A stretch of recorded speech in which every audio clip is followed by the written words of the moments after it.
I'm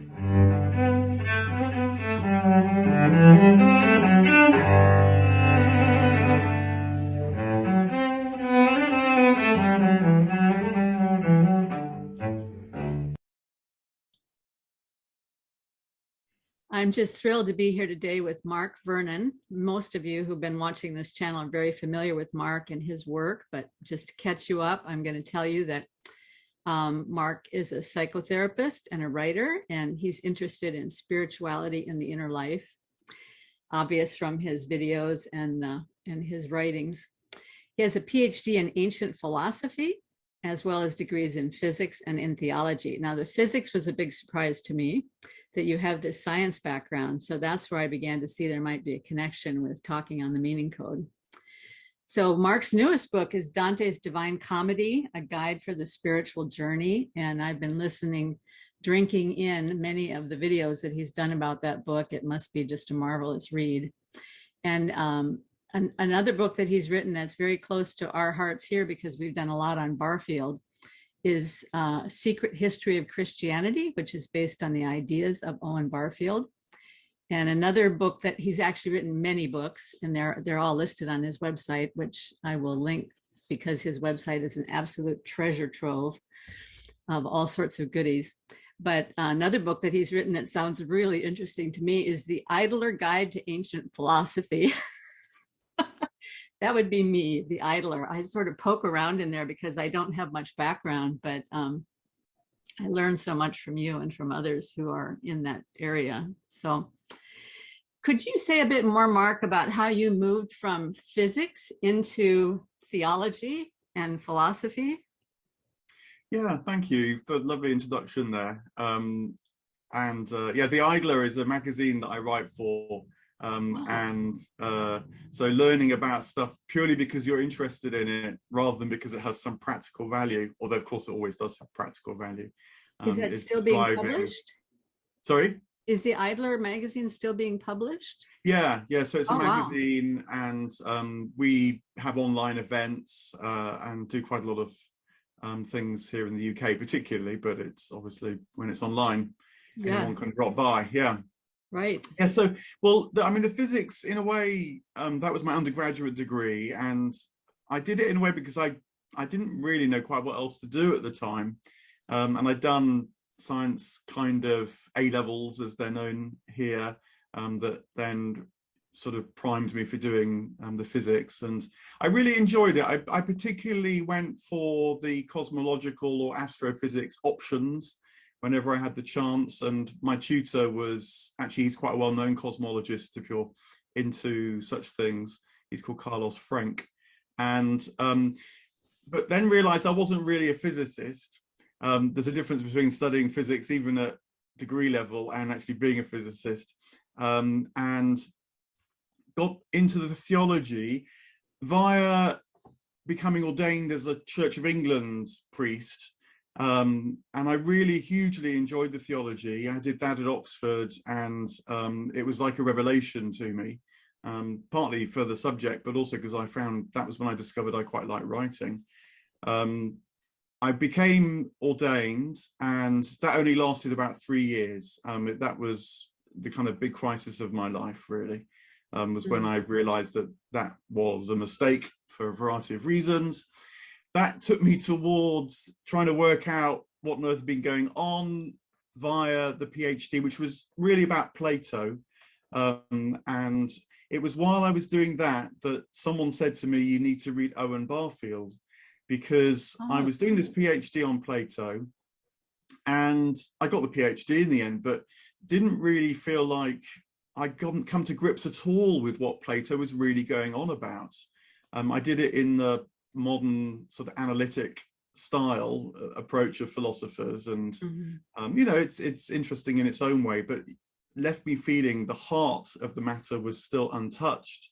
And someone said that Barfield had written this book that says, amongst other things, if you want to understand what Plato is saying, you need to unlearn everything you think you know about what Plato might be saying, and in particular the key words that Plato uses, because of Barfield's great idea that consciousness changes, our experience of participating in reality shifts dramatically over time. And so, as he puts it, someone today might read the whole of Plato and even write a book about Plato and not have understood the first thing that Plato was really trying to get to grips with. Mm-hmm. And that was the moment of, oh my goodness, you know, I want to read this chap. So then those comments on Plato are made in probably his greatest book, Saving the Appearances, which also has a lot about Christianity in it. And so that brought Christianity back to life for me, because of his account of the significance of the figure of Jesus. And, you know, in a way, I feel I've never looked back. Barfield was a great guide to me and still is. So, you know, I'm really glad to have written the book. It's particularly about his account of Christianity, and how that might make sense to people today, rather than all the other things you might write about Barfield. But, you know, glad to be part of the group of people, I don't know, you might know this better than me, who I feel is growing steadily, but championing Barfield, trying to say to people, he's just as important as C.S. Lewis and Tolkien, for all that they were genius writers, and really has something to say for us today. Well, we have a deep sense that, I mean, he was brought to my attention by a young man named Michael, who's been a conversation partner of mine over the last several years. And Michael convinced me that we should do a series on Barfield. So we've had a number of conversations. We did some on Saving the Appearances, but then we went deeply into Speaker's Meaning. And we did a couple of episodes on each chapter of Speaker's Meaning, trying to dig into that. And I can really tell that Barfield has something deeply important to say, but he's so darn hard to understand. Well, I get my head wrapped around it and I can grasp it, and then we can talk about it. And then the minute the conversation is over, it just sort of evaporates. And I think that's part of what you were saying in the video the other day when you were talking about the nature of that sense of being close to truth or being close to reality, that it's very, once you start trying to put it into words, you lose the grip, because it's more a sensation. It's more it's like, you know, I think about this often, that we have our five senses, but then imagination is like another sense, and you're sort of in touch with this thing, and then it just goes away, because his terminology is so dense, and he's getting at something that's really hard to grip. So did it take you a long time to absorb it before you were able to write about it, or did you kind of just get it right away because of your philosophy background? I mean, the philosophy did help. He writes in post-Kantian language, what philosophers might think of as post-Kantian language, which can be at times very abstract and seemingly dry. And Speaker's Meaning, actually, I think is the book I've recommended people to read as an introduction to the big ideas. Mm-hmm. But there's nothing about the Christianity in Speaker's Meaning. And it was because I was really wrestling with that side of his thought that he came to life for me, rather than it just being a kind of philosophical debate about the imagination and figuration and all those things that he talks about. I mean, and I think if you've got some sense of Christianity, particularly if you've got some sense of what is the significance of Christianity and why is it so big in the West, you know, you feel on the fringes or even on the outside of the church and so on, he does land in your life in a way that makes it light up, I think, then, because he realized that our sense of being individuals and the sense that our inner life is the kind of center of our being, and from that place we reach out to the world around us through, I'm sure you're right, organs of perception like the imagination. That perception of what it is to be human was launched in the Christian dispensation. It had been kind of unfolding through both the ancient Hebrews and through the ancient Greek philosophers.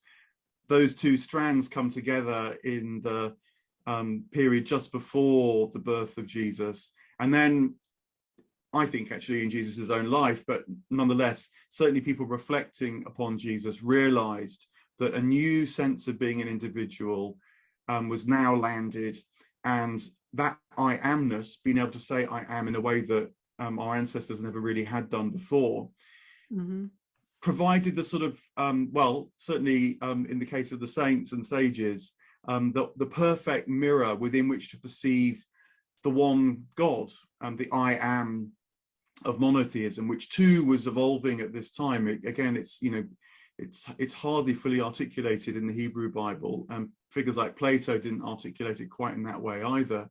But when you can have a gathered enough sense of yourself as an individual, that enables you to gain the integrated sense of the cosmos as well, and so get the great intuitions of the mystics.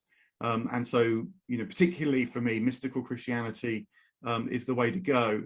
And it does both kind of elude you and draw you, but I think it's not just, it's got to be more than just mystifying. You know, that sense that your being and my being is shared and is part of a greater being. We do experience that, you know, in conversations, in encounters, when we fall in love, when we have experiences of beauty and suffering. Actually, we realize that everything that is most precious is both within us and without us, and accessible to everybody. And so, you know, that all that for me was brilliantly woken up by Barfield in my sort of experience, not just as an idea. Well, I noticed also that you had recently done an episode on love and power, and I clipped a little quote from there. I'm just going to walk through it, and then maybe you can comment on it, because I thought there was some really interesting ideas in there.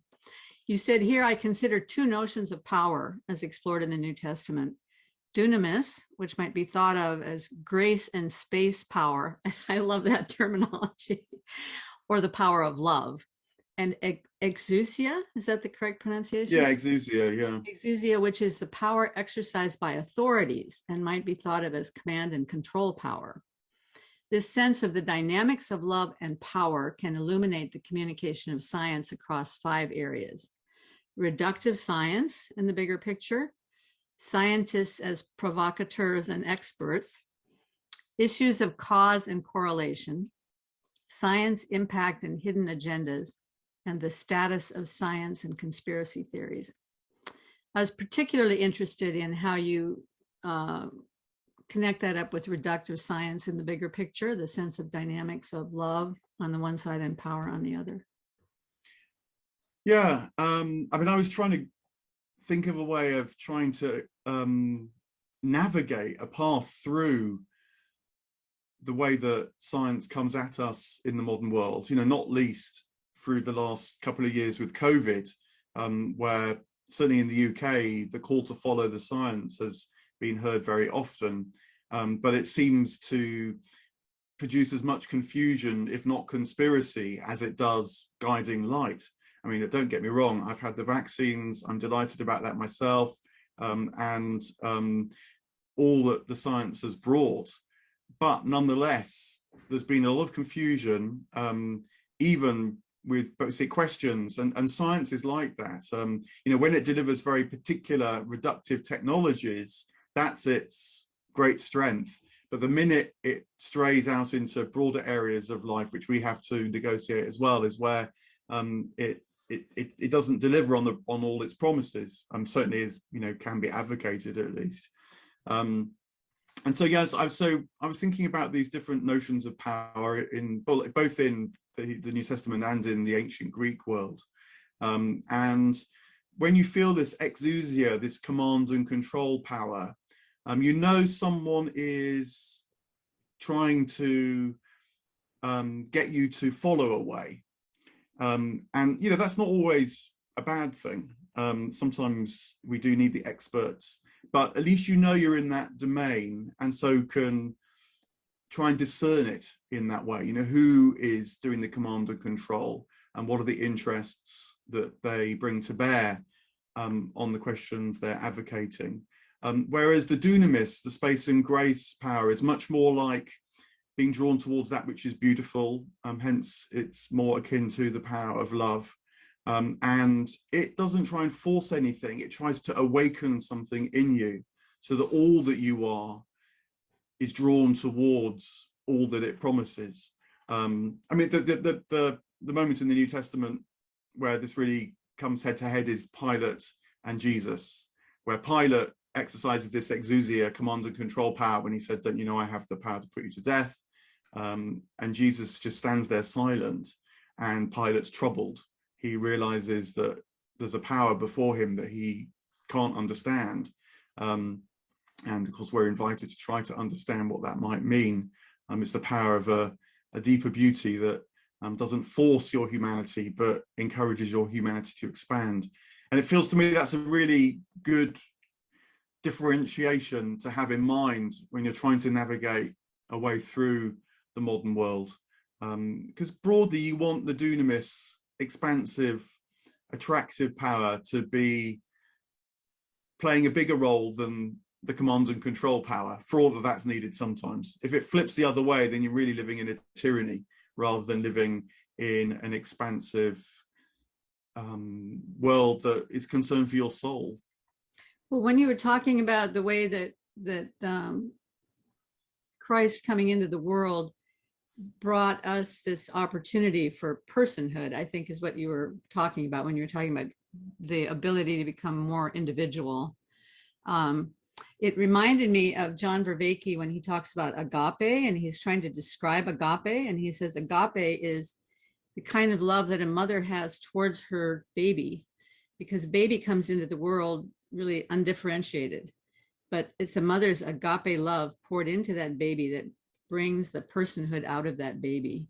And in the same way is when we are open to Christ's love coming into us, that drawing love. It's a love that pours into us, but at the same time that we're looking up at him as our ideal, and the lover of our souls and our caregiver, and all of those things that transforms us into persons, really, in the same way that a baby becomes a person through a mother's agape love. But why did you use the terminology space and grace? I just thought that was so interesting. Well, I just tried to think of something that was catchy, that conveyed the essence of this word dunamis. Because it's slightly confusing, because dunamis is the same origin as dynamite. Mm-hmm. So it doesn't sound like grace and space at all. But the word is flipped in a way that Barfield would understand over the millennia. So yeah, so grace and space felt like it captured the origin of dunamis. I get the grace part, but what's the space part? Oh, so there's space to expand. I mean, think about the mother's love with the child. In psychotherapy circles, the way that a parent plays with a child is often reflected upon, and that's got to be spacious play. So if you think about playing with a child doing a jigsaw, if you either just ignore the child and leave it to itself, it'll flounder and become upset and not be able to do it. But if you tell the child where to put every piece, it too will become upset, because it will feel it has no role. But if you sit with the child and go, oh, look at this, I wonder what's going on here, look, there's a blue bit here, I wonder if that tells us, you create space for the child that the child then is able to move into, and so, as you say, become a person. And that's the quality of grace, because it's generous, it's just giving, but also space, because it's allowing you to become all that you might be at the same time, and either abandoning you on the one hand or just sort of forcing you in a certain direction on the other. I really like that illustration. But when you said this space and grace thing, what popped into my mind is, are you familiar with Stephen Wolfram's new theory of everything? No. Oh, he's a mathematician, physicist type, and he's done all kinds of things. And he's also the head of a corporation. He's developed Mathematica, which is a mathematical app that people all over the world use for everything. But in recent years, he came back to his physics, and he has this idea of how the world came to be, and it's through computation. And so when you used the word computation the other day, that sort of perked up my ears. But I have my own take on Wolfram's theory. But Wolfram's theory in general is that perhaps a very simple rule generated the whole universe. And because out of very simple rules, great complexity can come. You've probably heard of cellular automata. They have these very, very simple rules, but then when you start generating out the rule, it very quickly turns into computational irreducibility, because there's no way you can predict where it's going to go. It becomes so complex that it's unpredictable. And not all the rules, some of the rules come out very predictable. They make a triangle of black squares or something, but some rules turn into this irreducible complexity. And he started thinking, what if there is one simple rule out of which all irreducible complexity comes? And so he started putting together a team, and they started working on this. And out of this came two very simple ideas at the beginning, that space is just where you start with a simple rule. Let's say you have a triangle. He starts with a triangle, and then you extend out one, and then from that one, then you just look for, he looks for a pattern. So let's say the pattern is 2 lines, 3 nodes and 2 lines. Wherever that pattern is, then you update it to a different pattern, a simple pattern. Maybe you make a triangle out of it with 3 nodes or 3 lines and 3 nodes.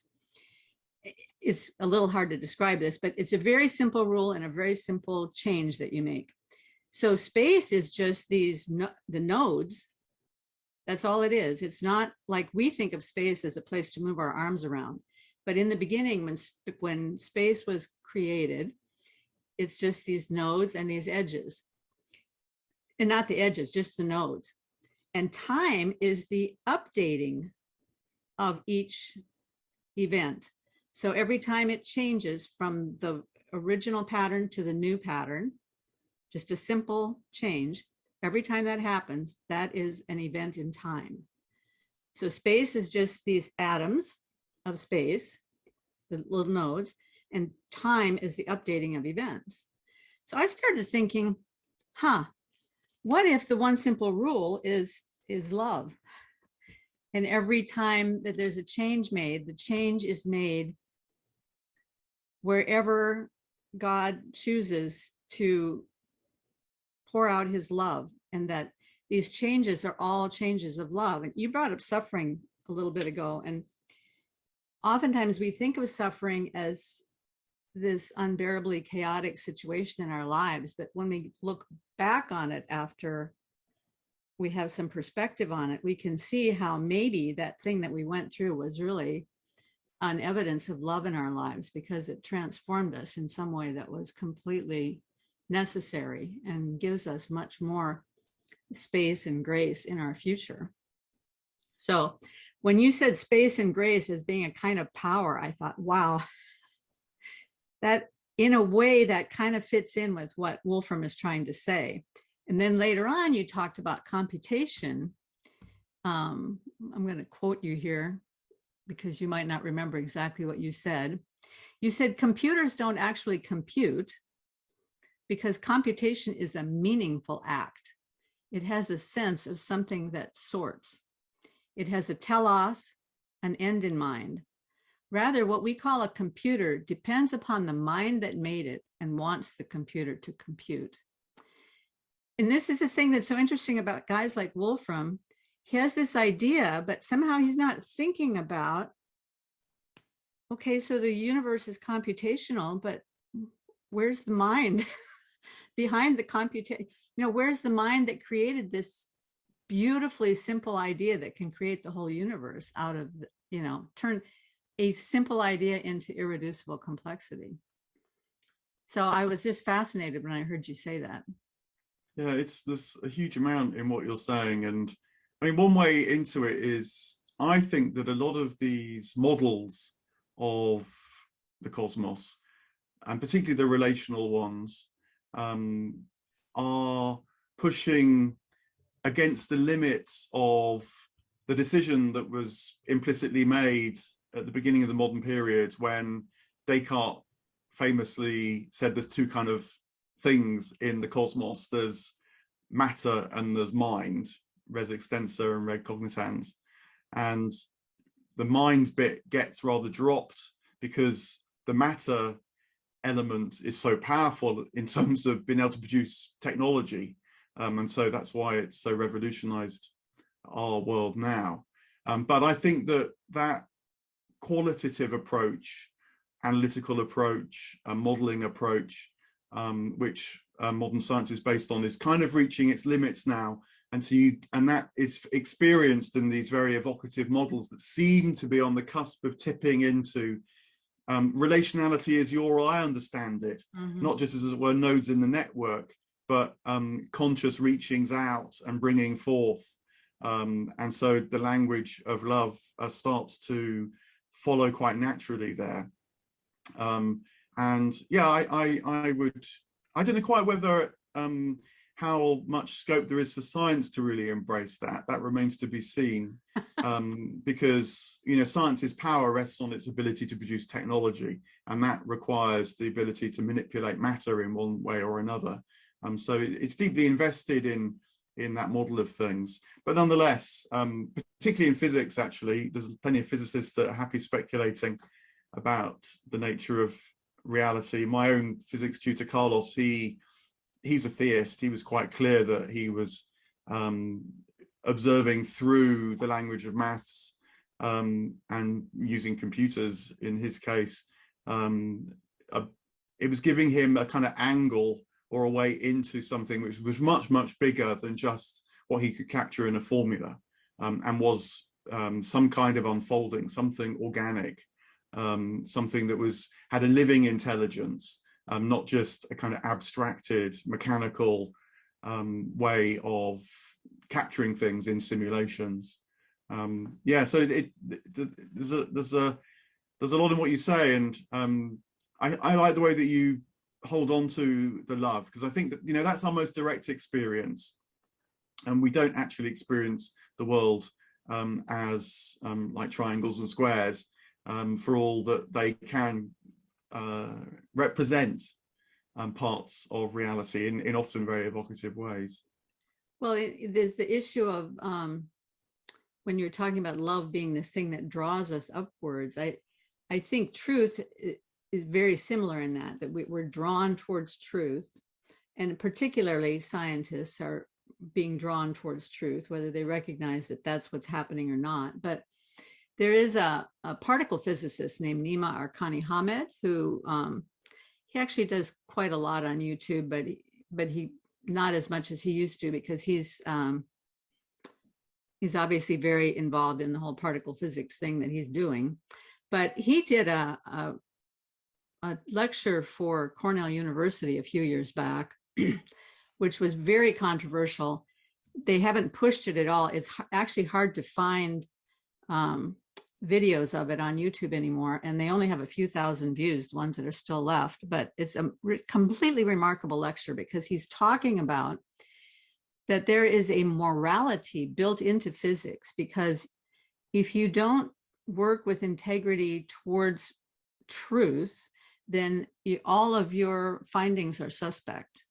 And so everything that you do has to be directed towards actually discovering what is true.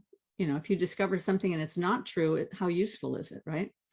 But the truth is always beyond you. There's no way that you can find the truth, but you're always moving towards truth. And I mean, that really resonated with me, because one of the things I notice as an artist is that my vision of what's possible is always way out in front of the skill that I have to achieve it. And so that's the same thing with a scientist. His vision of what is out there is way beyond our capacity at this moment to discover. But I think what's happened in recent years is that some of the scientists are saying now, oh, this science is settled. We know the truth. That's all we need to know, right? And yet Jordan Peterson talks about Milton being the one who said that Satan was identified as the one who said, I know everything I need to know. I don't need anything outside myself. And you talk a bit about this idea of what's outside of us. I like this quote when you were talking about Blake, you said the remarkable truth that Blake knew is that we don't only long for what's good, beautiful, and true. When you think about it, as he assists us in doing, it becomes clear that that can only be the case because the good, beautiful, and true longs to be known by us too. So there's this relational aspect to this knowing, right? Which also reminded me of Esther Meek and David Schindler. So I wonder if you could comment on any of that.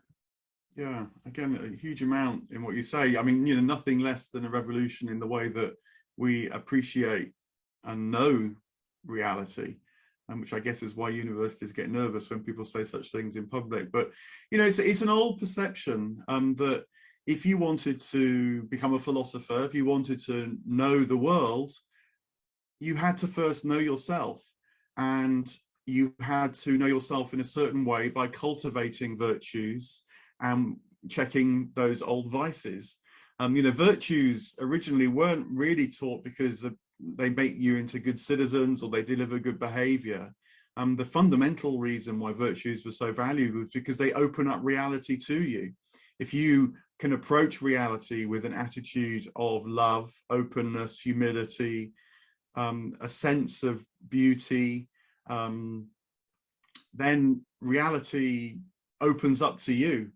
And that's, I guess, what the scientists who reflect in this way realize when they're thinking about truth. They must be truthful to discover the truth.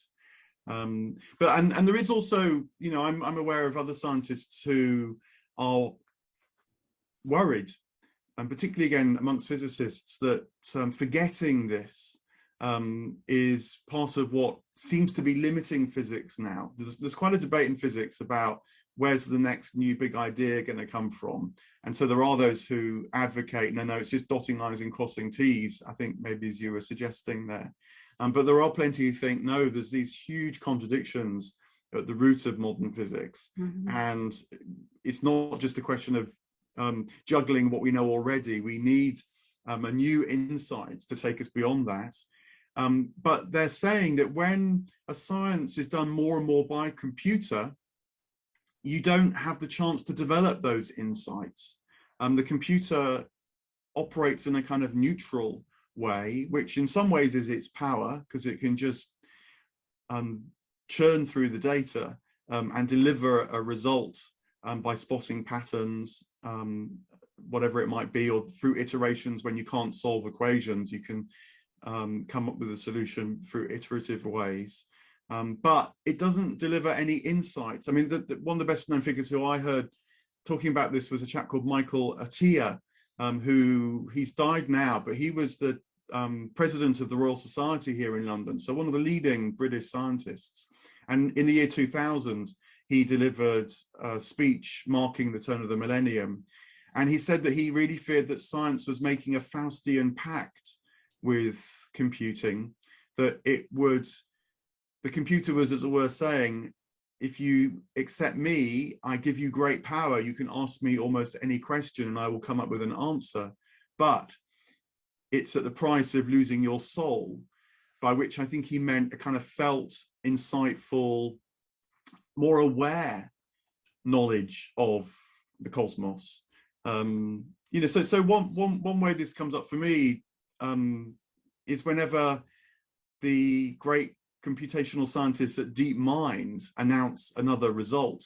And one of the most recent was when they talked about being able to predict protein folding in cells, which will have great application. I've no doubt about that, and is a huge step forward purely in terms of technology, because trying to work out how proteins would fold in cells before had been almost impossible. But there's absolutely zero insight into the way that cells are working.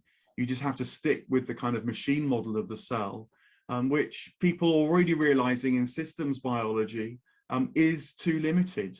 And so there's this kind of rock and a hard place, or as Michael Atiyah put it, the risk of a sort of Faustian pact, that you gain lots of power, but you lose the awareness to grow as a human being into the space that opens up.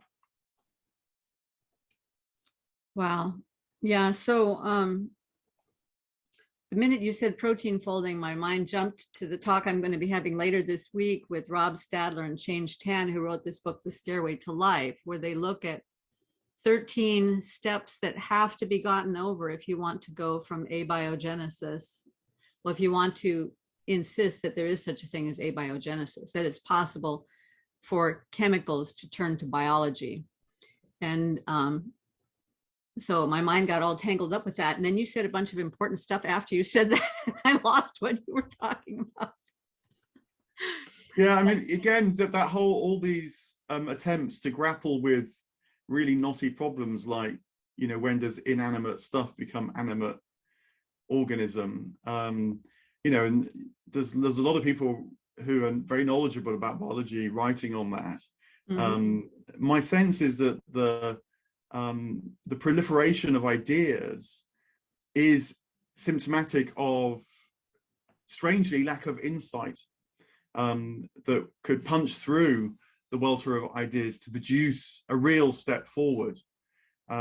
So these things are interesting to read, don't get me wrong, but, you know, one person's got 12 steps, another has 15, another has 20, you know, and you just as an outsider, you think, wait a minute, you know, what's been missed here?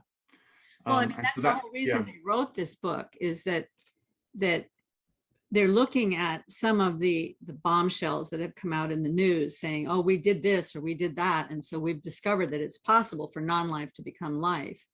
But partly what's happening is, you know, the computation thing is a problem where we give all our power to the computer. But another one of the problems is that every aspect of knowledge nowadays has become so siloed. You're in this little tiny specific field that you know so well, but you don't know anything outside that field. Or if you do, it's very shallow, right? So great insights come from having this broad scope of understanding of the world and knowledge of the world, but science has become these little silos. So when they write about these 13 steps, what they're talking about is every single one of these presents an insuperable problem of going from non-life to life. But you'd have to solve that insuperable problem before you could move on to the next one. And every single step on this stairway is a new insuperable problem.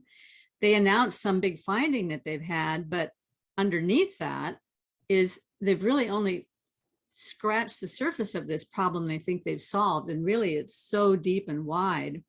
And, you know, they refuse to look at that because what makes the news? What gets the clicks on the clickbait? You know, all of that is so much of what's driving science now too. And where does the grant money, and, you know, who is supporting you and who's against you, and what's the political angle? And we have so many problems with science right now. So yeah, you've got to be able to make an impact to secure your funding going forward. Yeah, I mean, I don't want to come across as anti-science, far from it, but I mean, you think about a figure like Darwin or Wallace, who, you know, the two originators of the theory of evolution. They both went on enormous journeys, and they were pilgrimages of sorts. They went into the natural world for many years and were directly exposed to it. You know, they weren't working in labs, you know, let alone using computers. They were drawing. They were great artists as well as great thinkers. And you only need a little bit of Barfield to realize that theory is the Greek word theoria, which in its origin meant going on a pilgrimage. You went on a theoria when you went, for example, to consult the oracle. And it was as much the journey and all that happens to you that breaks down in you, in order that you can become porous to receive the insights that then can lead to a step forward. You know, I think this is no coincidence that figures like Darwin and Wallace were great travelers, and that they went on expeditions which weren't just about gathering data. They were as much about being imaginatively, well, participating, to use another Barfieldian word, in the world. I mean, I keep in touch with my tutor, Carlos, and I remember seeing him once and asking him, you know, what do you lament most now about the way that physics has gone? And he said it's because he hasn't for years looked up a telescope, and he's a cosmologist. It all gets delivered on a screen now. He books a bit of time on the Hubble Space Telescope, and 3 months later the images arrive. And he I mustn't put words into his mouth. I'm now surmising, but I think he really laments that loss, and wonders what impact it's having upon science. Wow, that just evoked so much. I'm imagining I have not looked through one of those big telescopes, but I'm imagining what it's like just based on, movies and websites and stuff like that. But that it has to be this feeling of expansiveness and letting yourself enter out into this amazing world, and then to shut yourself off from that and just be confined to a computer screen. It's a little bit like, it's a little bit like the last 2 years, right? Where instead of having people gathering yesterday, we had a gathering of our life group, one of the first we've had in the 2 years, where we actually got together in the flesh. What a tremendous, just those 2 hours filled me up with enough to go on for this month, and instead even this is great, just being able to converse like this via YouTube. But if it was all just desiccated down to emails to each other, even that would have some relationship in it. But we could keep atomizing it down further and further, and that's basically what it is with a computer. You're just looking at pixels on the screen. And to cite one of the founding figures of modern physics, Einstein, he was quite clear in his writing that imagination isn't just a crucial tool in science, but he felt it had been given to us precisely as a crucial organ to open up the nature of reality to us, and that unless you trained your imagination, you weren't going to make progress quite as much as being a good mathematician. So he makes his breakthroughs through imaginative games in his mind, and then has to do a lot of work, of course, to make them kind of applicable, testable, and all the rest of it. But yeah, he was quite clear about that, that there was a sense that reality wants to speak to us through capacities that we have, like the imagination. Well, so both Esther Meek and David Schindler use this terminology, contact with reality. When Esther Meek is talking about contact with reality, she's using a phrase that I think she got from Michael Polanyi, future manifestations. How does that go? Indeterminate. When you have contact with reality, it's to come face to face with indeterminate future manifestations. It's a little bit to wrap your head around. But David Schindler says that contact with reality happens when we are confronted by beauty. And then he makes this statement that if we come to a place where we lose beauty, we lose reality. And when you say contact with reality, what are you thinking of when you use the word reality? Reality wants to contact us. What do you mean by reality? Well, I think that these reflections on beauty and so on are really key, because again, I think what they're doing is pushing back an assumption that was born at the birth of modernity, which is that objectivity is more trustworthy than subjectivity. If you read the ancient Greeks, if you read through the medieval period, subjectivity was regarded as much more trustworthy, because when you knew something about the nature of yourself at base, you could be in touch with the nature of reality, the world around you, at base as well, through the resonance. So beauty is the prime example. We have a subjective ability not to all agree on what's beautiful, but never to let go of the discussion about what's beautiful. And it's in that discussion that, perceptions develop, not just scientific perceptions, but aesthetic perceptions of all sorts. To make this completely tangible, Newton, I think, must have had a great capacity with knowing the inside of the world through beauty, because he was able to see that the same force that led to the apple falling was the force that caused the moon to revolve around the earth. And that's a kind of symmetry that is only perceivable with a deep appreciation of beauty, a simplification, a drawing together. And then he could use the mathematics and so on to flesh that out. But he was still wedded, I think, to this notion that inner life, the subjective, was what really was at least the first step to opening things up. You know, it's why he was so fascinated in alchemy and the meaning of the Bible and so on as well. I think they were kind of practices of contemplation that for him, were completely seamless with his science. But it was only latterly that there was a kind of flip, and subjectivity became this flimsy, uncertain, relativistic, doubtful form of knowledge. And so instead people said, no, we must have objective truth, abstracting the human as much as possible from knowledge. But of course, the minute you think about it, it hasn't really worked. Because the thing that's so fascinating about modern science is that it keeps changing. This quest for objectivity is precisely what causes endless change about science. And so, when I did my physics degree in the early 1990s, say, things like M theory, which is now regarded as the best bet at the nature of the cosmos, didn't exist at all. There were other ideas back then, interesting ideas, but I think it's because we've swung too far to trusting only the objective, ideally with no human beings involved at all, as is the kind of ideal of the machine producing knowledge, which is an idea originating with people like Francis Bacon. That is part of what is our problem now. And so to value the subjective that's been discerned, that's been trained, that's been tried and tested across the course of a life, not just any old subjectivity, but the subjectivity of the great artist is an analog there as well, which figures like one of Barfield's great inspirations, Samuel Taylor Coleridge, gave us ways of discerning.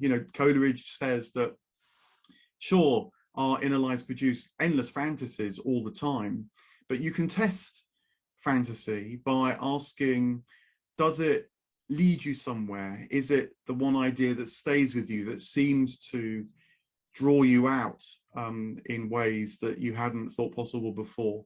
And that is an indicator that your imagining is resonating with the inside of the cosmos as well. And that's why the cosmos then speaks to you through those fantasies, which he called really imagination proper, that last. Whereas, my kind of whimsical, fantastical daydream, it comes and goes almost in a flash. It's not a great idea.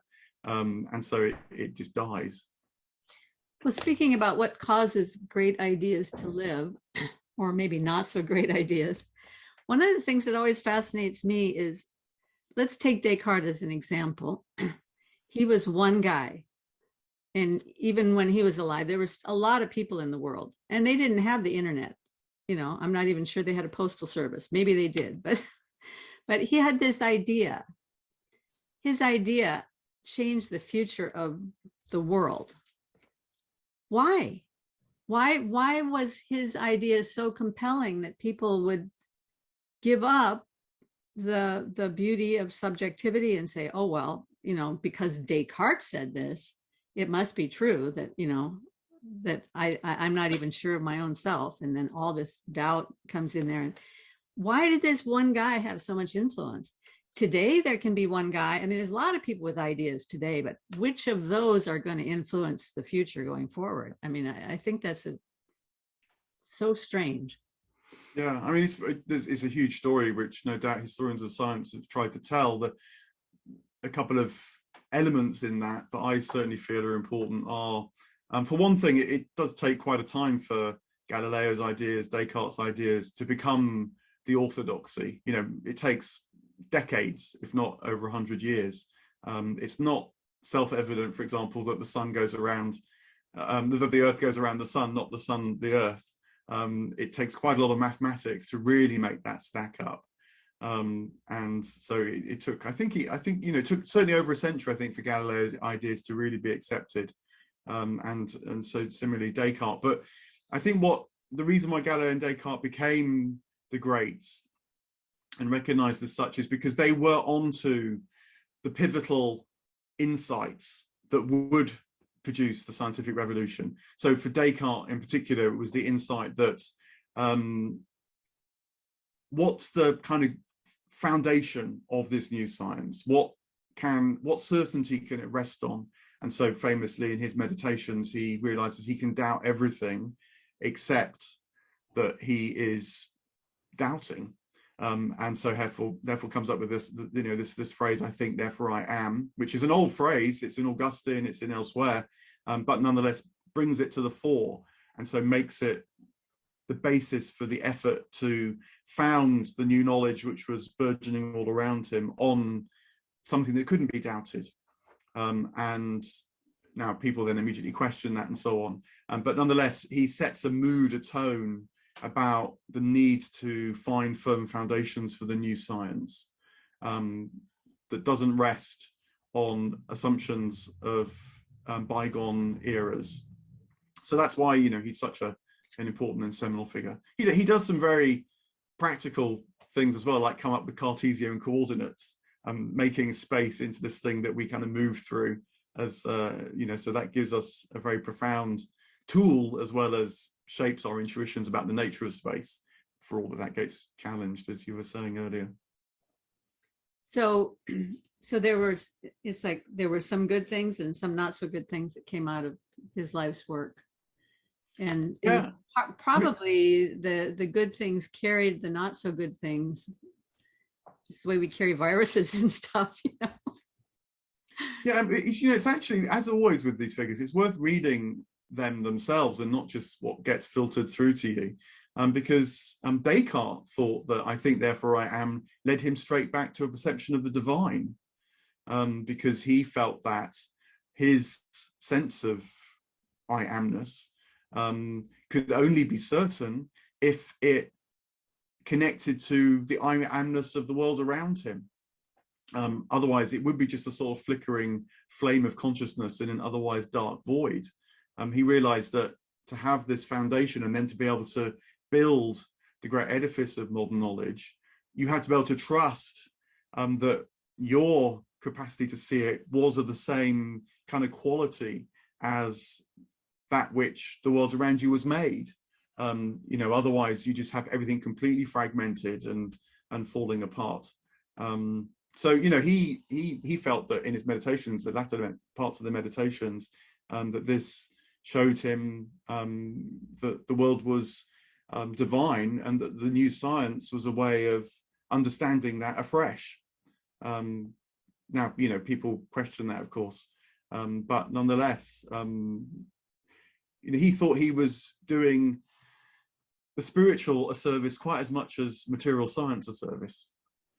Well, that's fascinating, because what I think that is what often happens with an idea. It's the people who come along later who say, oh, I can use that idea for my purposes. Like, I haven't read a lot of postmodernism, but that's all the discussions go on all the time about postmodernism. And I know the discussion is that there are a lot of things that are obviously, if I just think it through myself, there are a lot of things that are very true about what the postmoderns said about the irreducible complexity of thought and how hard it is to categorize everything, and how that can pin things down, and you lose the variability. And so, there are a lot of very good things about postmodernism, but then somebody comes along later and says, oh, I can use this now, and I can change the whole world. I can get rid of categories. I can make everything this continuum where there's no certainty anywhere. So it's all about how somebody else is going to come along and use your idea. And I suppose it's almost impossible to develop an idea that can't be twisted in some way for someone else's purposes. Yeah, my kind of writer on the history of science that I always turn to is Peter Harrison, who's a professor in Australia, wrote a very brilliant book called The Territories of Science and Religion. And he makes the argument through doing the history that this idea of conflict between science and religion and certainty and uncertainty and these things which we sort of take for granted and feel have always existed only really emerged at the end of the 19th century, when science had a bit of a crisis about how all these different domains of science hang together. Because you intimated earlier that there's these silos, and that is a real problem, how different sciences hang together, and various figures have come up with ideas. But Peter Harrison said that actually what happened was that key figures in science, not least those who are members of the Royal Society here in London, said, look, science is what scientists do. A bit like the argument that what is art is what artists do. And so, as it were, if you get into an art gallery, you can call it art. If you get it into a periodic journal, period or journal, you can call it science. But that leads, that's sort of quite a contested notion of what science might be, much like, is it art, is a question constantly that artists will art, not least in the postmodern era. And so what Peter Harrison argues is that another way of differentiating science slipped in, which was the conflict model, that science is that which is not other forms of knowledge, and particularly religious knowledge. And so defining yourself by what you're against became woven into the 20th century sense of science. And that, not all scientists would agree with that at all. But nonetheless, say in the media and in popular discourse, it's quite a powerful idea. And we all know the great advocates and champions of that idea, who are very charismatic, articulate people. So it has tended to dominate. That says a lot. When you said that science is what scientists do and art is what artists do, I thought about that for a minute. I thought, yeah, maybe I could take it down one notch and say science is the process of doing science, right? I mean, isn't that the whole idea about science, is that they've put a process in place to discover truth. And that process is developing a hypothesis, observing, implementing, observing, measuring. And that process is what science is. Science isn't some mystical, magical thing like alchemy. Science isn't even necessarily the results of what they do. What we get as a result is sometimes great and sometimes imperfect, because it's oftentimes the result is you were wrong. I mean, that's the whole point of science, is that it has to be falsifiable. And in the same way, I kind of think that there's an aspect of art that's about the process, but that process in art is not just the doing, it's also this connection to the other that has to be there when you're doing the doing. This,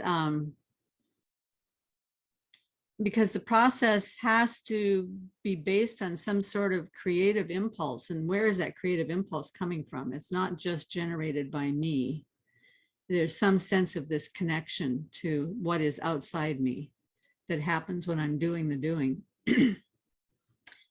And if you just identify art as what artists do, then you had better also identify what you mean when you say artist, because some of the stuff that shows up in galleries, yeah. Well, anyway. But I think you've highlighted the problem there, and which, when it comes to the science, we've lived with very keenly through the COVID years. And on the one hand, there'll people be saying, follow the science. And on the other hand, there'll be people saying, well, look, science can cast some light, but it does have this fundamental relationship to uncertainty as well. And so it doesn't deliver facts, it delivers guidelines, which then you have to bring other qualities of your personhood to bear to decide about what you think about life and death, and what's ethical to impose on populations, and all these other questions immediately arise. because at the heart of it is a confusion really about what science actually is and what it isn't. I mean, I think that, science does get concrete, but it gets concrete when it delivers a technology. So the vast majority of us would trust the science that produces a technology that makes an aeroplane to lift us from A to B. But that it's the technology that's landed, as it were. And there's all sorts of science and material science and engineers and so on that mediate the pure the pure theory to deliver the actual product. And I guess, I suppose that art will be assessed in a similar way, in that, the great artists would be ones that shifted our consciousness. You can't look at sunflowers quite the same way after you've seen, or not even seen, but after Van Gogh's been in the world and painted the sunflowers, say. You can't quite look at interior life in the same way since Michelangelo painted the Mona Lisa. The scientists that the artists that expand our lives are the ones, I guess, that last, whereas the others would be forgotten, or perhaps half remembered as experimenters on the way. So then what do you do? What do you do with artists like I've just lost his name, the guy that cuts a cow in half and puts it in formaldehyde? Yeah, Damien Hirst. Yeah, Damien Hirst. What? His studio's just up the road from where I live. Oh, really? Yeah. I mean, in a way, he has certainly shifted somebody's consciousness, but is that art? But aren't we already getting a perspective on him? He wowed everybody for a certain decade, and I think actually the formaldehyde works are probably the ones that will last, if any do, because they do tell us something about life and death. There is something quite confronting about being able to walk down the middle of a cow, and remembering that this was alive and now it's dead, and so it does take you to a kind of liminal zone. They're good contemplative tools, but a lot of his other work, I think he said this himself, were as much comment on the art market as they were independent of a particular moment in the art market. So particularly around value and price and all those kind of things. The skull that he made covered in diamonds, that literally, because the diamonds cost a huge amount of money, but also cost a huge amount of money because it was somehow made by him. So he's playing with the art market and criticizing the art market, I guess, in a postmodern kind of way. Now, those works won't last because they only really resonate at a particular time. But maybe a few of his earlier works would. So I guess we distinguish between art and beauty, or? I think consciousness is at the end of the day, that's what really matters to us. Is how we grow in life, beauty is part of that. What's good, what's true, are other elements there as well. But when something changes our experience, for good, we remember experience changes for ill too because of the shock. Suffering is the other thing that can bring us hard up against reality.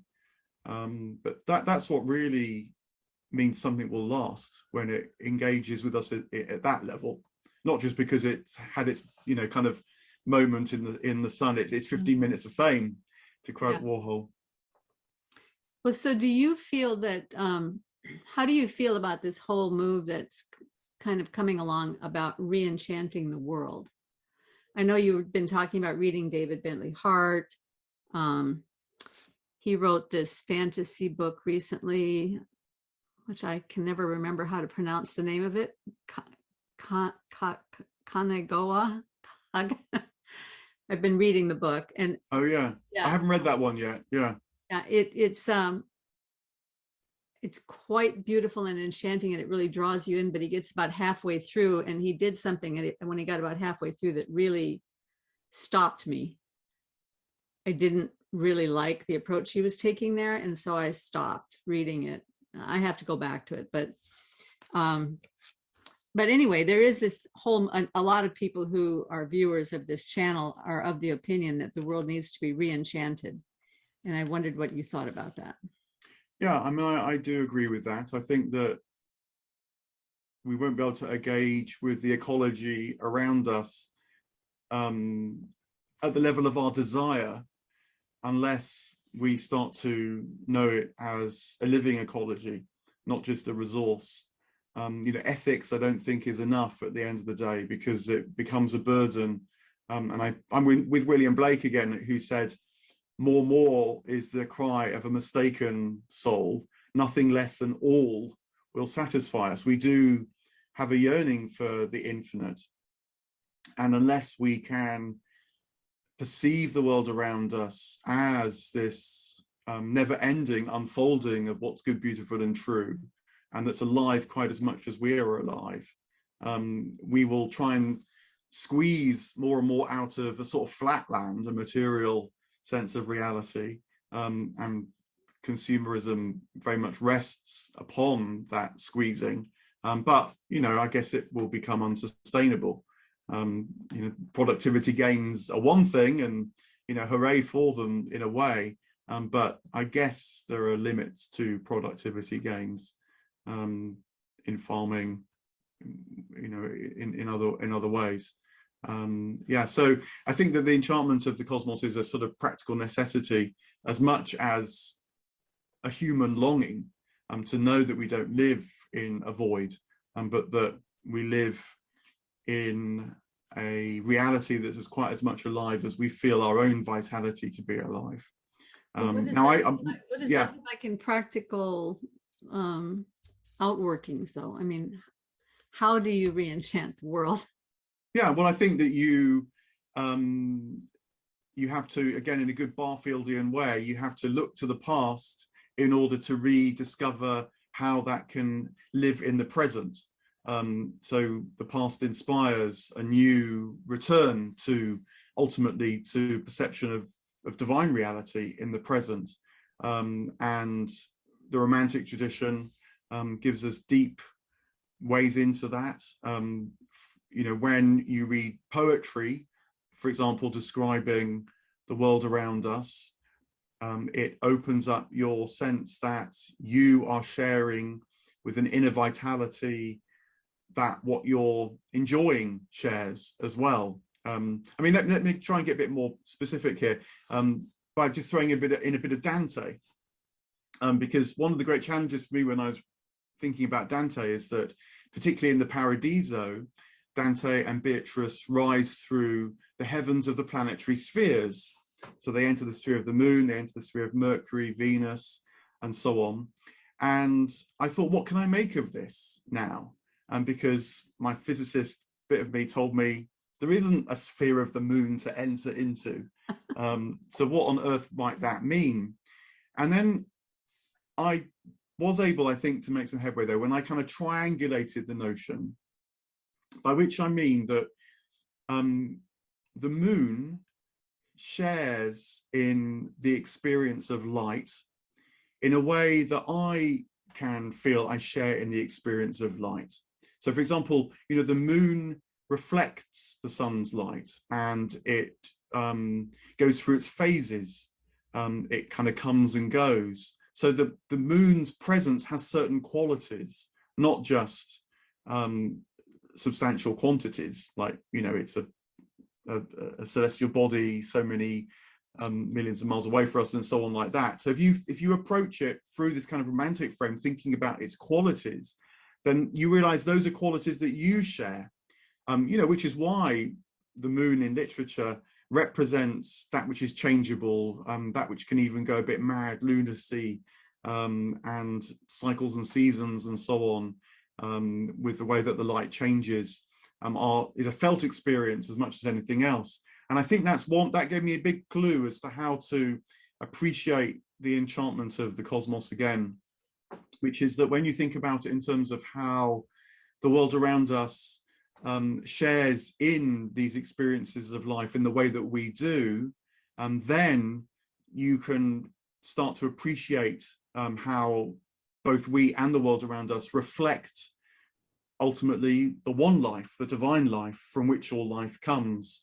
That was one way that I tried to understand that more myself, by engaging with this medieval text, Dante's Divine Comedy, and trying to make some sense of it now, given that, well, you know, Dante lives at the cusp of the modern period as well, so he wasn't completely different from us, otherwise we wouldn't be able to read the Divine Comedy at all.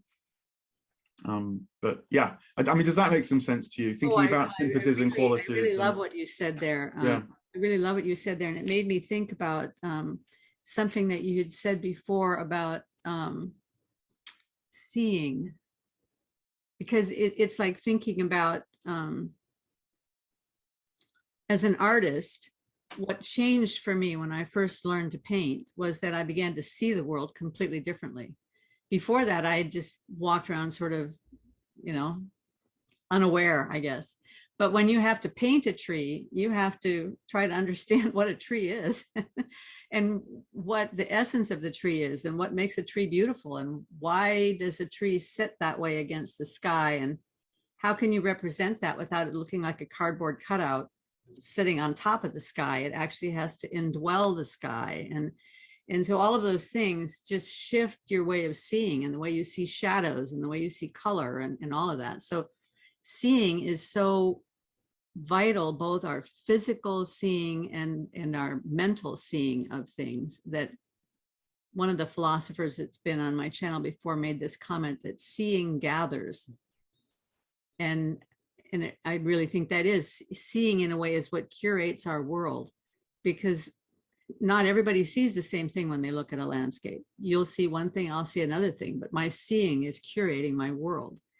And you made this quote that I thought was, one of the real treasures on your website is this transcript that you made of the conversation between David Bohm and Owen Barfield, which I don't know that anybody else has that transcript anywhere. Pretty amazing. And I've enjoyed David Bohm's work for a while, and then to see that those two actually talk together is really amazing. But you were making this comment, you said, Barfield says that he experiences thinking differently. And this is the quote: "It's like Heidegger would say, thinking is thought, thinking through me. That our job is not to produce thought, but our job is to put our mind into thought so that thought can actualize itself, or thought can be present in our mind. I want a word like open illumination."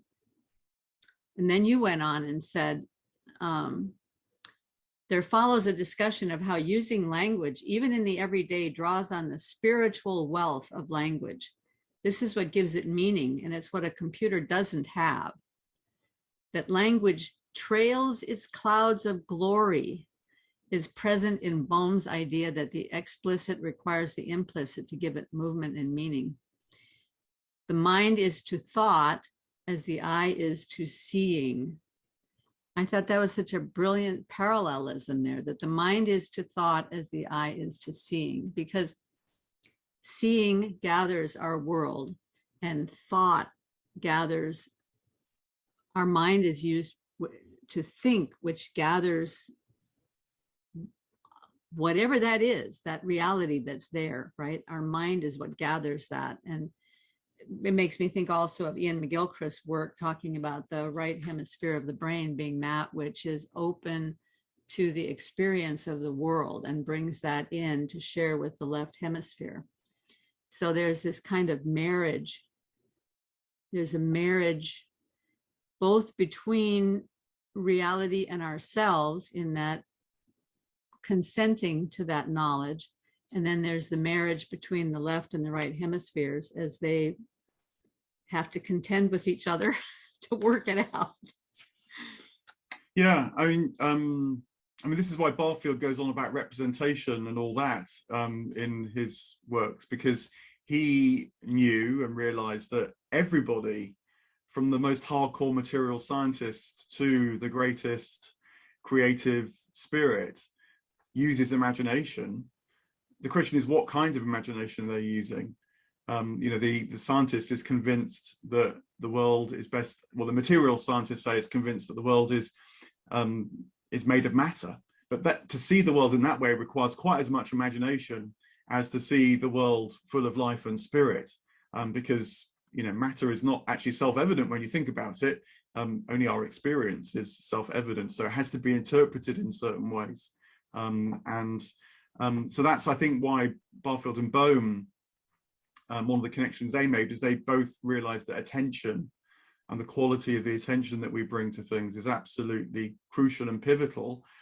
But then also this idea of the trading clouds of glory, that language means something to us. It's not just kind of sound waves or like grunts and squeaks coming out of your computer, but actually is whole worlds that we share, partly because language exists outside us quite as much within us, which is why we can share it, but also because it's the what the philosopher Margaret Masterman called it, the edges of words that matter too, that it's as much the flow that the words keep going in a dialogue that matters as the particular words themselves, because we're both, as we talk now even, and as our listeners are listening in, I hope, are tracking a kind of course of meaning that we're all sharing as we speak. And even just when you say hello to someone, very simple word like that, the quality of that word will depend completely on the context in which the word is uttered. And so the word is just a kind of vehicle that brings to the explicate moment all that's implicate in that moment as well.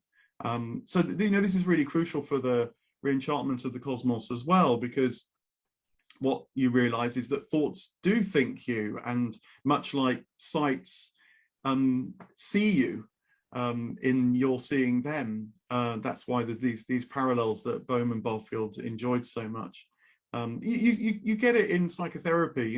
A crucial moment in working with someone in psychotherapy will come when they realize that the images that spring up seemingly randomly in their mind, say, carry meaning, and that they can be sat with, contemplated, interpreted. They're not just kind of white noise in the mind. And similarly, the minute that they realize that whilst they might be taking a serotonin uptake inhibitor, which might help them, I don't want to knock that at all, but they're not ultimately neurotransmitters trying to find a way through a mechanical world. They're people. And that feelings, therefore, are the most important thing, actually, in terms of enlarging life. And so the minute you realize that is the minute you're stepping back into an enchanted cosmos, because, of course, your feelings can't just be your own private experiences. They're always already shared. That's why they're so powerful, because someone bugs you, or you love someone, or something happens, someone did something to you. You're already stepping back into a world of vitality in that moment. I love that. I was thinking this morning, there's all these debates amongst scientists, so whether free will exists, whether we have free will. And I thought, when they start talking like that, they're thinking about a very narrow part of the world. One area that I can think of that we have complete freedom in is we can choose whether to forgive someone or not. And if we make that choice, that changes everything. It changes everything for us. It changes everything for them. It changes everything for all the people around us, because we change when we forgive. And so, yeah. Yeah, freedom is another huge area where I think we've become completely confused. And the old Isaiah Berlin distinction helps. We've majored on freedom from that which we would take to constraint our choices, say. But within that notion of freedom is the idea that we're just these isolated individuals that need to be free from the world as much as possible in order to flourish. Berlin then points to the freedom for, what is the freedom that we have for? And that's the transitional notion of freedom, because then that takes us to freedom in, and how we live in a world of freedom, which is how we pay our attention.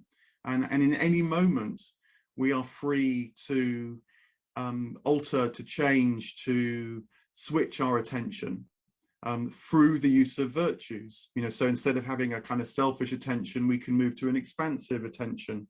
Instead of having a command and control kind of attitude towards the world, we can have a grace and space attitude towards the world. And that shift is completely free within us. And so losing that, I think, is a lot of what causes us problems when we think about things like freedom. Now, you're right, it's a very narrow sense of freedom, and not even the most interesting or important, actually.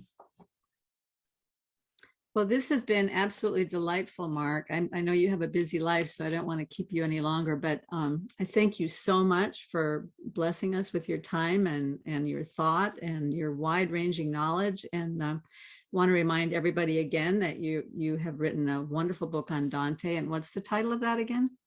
So that's Dante's Divine Comedy, A Guide for the Spiritual Journey. And also The Secret History of Christianity, which is from the ideas of Owen Barfield. And I will put links to both of those on my website. Do you sell them through your website? Would it be better to link there, or is it better to link through Amazon? Or yeah, there are links, I think, for signed copies, but they should be available through all good outlets, online or in reality. Okay, well, I'll put both of them in, and I'll link to your website. And if there's anything else that you want me to put in the show notes, just drop me an email and let me know. Thank you very much. Well, I put things up on YouTube. I have groups, online meetings, so do have a good dig around if you're interested in picking things up. Oh, is that Idler magazine linked on your website as well? Yeah, it will be somewhere, but idler.co.uk is that. Because that really fascinates me. I am an idler extraordinaire. Yeah, they stand. Tom and Victoria, the founders, they basically felt that too much of our life is shaped by practical outcomes, by utilitarian needs, and so wanted to create spaces where we do things for their own sake, not because of where they might lead us. And so that's kind of what we stand for. But look, thanks too for reaching out to me and for the conversation, because these dialogues are so important, and I hope that's why people get drawn to them, because you feel the thoughts emerging in your own mind through such exchanges, both talking and listening, and you try and bring all that you've got to the moment, but it's really what happens in the moment, because of the meeting, that it's not just valuable in terms of new ideas, but is to be back in touch with reality. Maybe that's been the theme of our conversation, to have that felt awareness of life emerging even as we speak. Well, I feel we live in such a privileged age that we have access to all of these thoughts of all of these people, and we can listen and allow ourselves to think along with them. And I just can't imagine what the world's going to look like in 10 years based on all of the people that are absorbing all of this right now. It has to change. Even if there isn't one guy like Descartes that takes over and rules the world 300 years from now, this that's happening right now is going to change the world. Well, it's a turbulent time, but when you look at the life of figures like Plato, Descartes, they lived in turbulent times. Actually, that's another side of their lives that we forget. So I have hope that our times, although we may well suffer in our times, they might well be productive times too, that perhaps we in our own lives won't quite see, but nonetheless that might be happening. I totally agree. Thank you so much, Mark, and have a wonderful day. Or I guess evening for you. Have a wonderful evening. Cheers for now. Okay, bye-bye.